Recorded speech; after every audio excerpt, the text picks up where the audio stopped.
Okay, so what we have here is the Schweitzer 300 CB, and we just pushed the went through the checklist right here, and we just removed the craft air, covers. Turn on the battery switch. We're gonna turn on the battery switch, which is right here. That's the that's not the battery. This is the battery switch. Battery switch.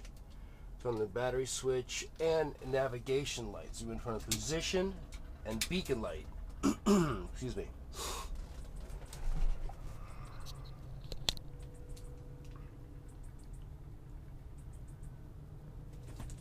Okay, so we're gonna do a pre-flight here, and let's do a walk around.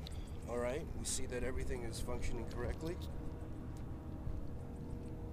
Tail lights are good. Attitude of the chopper looks good. Tail light on the back is on. Everything looks good. Come back inside. Turn the battery switch, position switches off, battery switch off, and the fuel valve is in. Okay, we're gonna check the outside air temperature probe. Outside air temperature probe, which is right up here on top. It's right here. It's the air temperature probe. We're gonna make sure that looks good. That is good. Okay, the stabilizer up here looks good. We're gonna check the hinges. Gotta check the hinges, make sure the doors don't come off. So that hinge is good.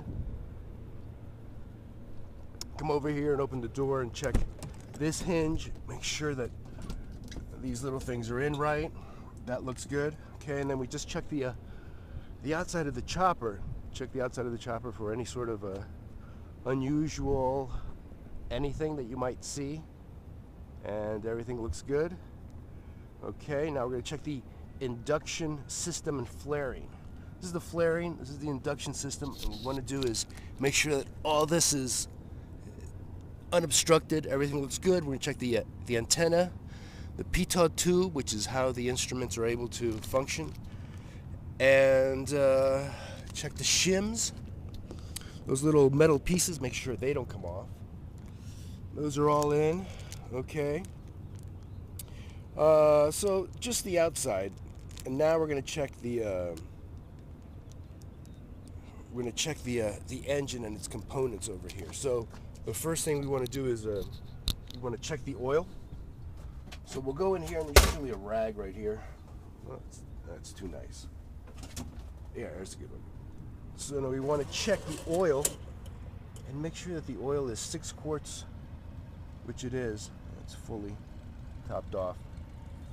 You would notice right away if it wasn't. So put that back in and secure it. Make sure it doesn't come off. And exhaust components. We're going to check the engine exhaust components all around here. Fuel lines, oil lines, all these little things around here. We're going to check all this. All that looks good. Okay, we're going to check. You got to come up here and look inside the fuel tank and make sure that you see gasoline. I do, I see it sloshing around in there.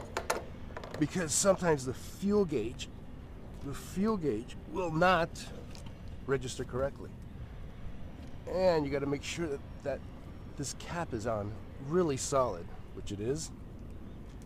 Okay, so we checked that.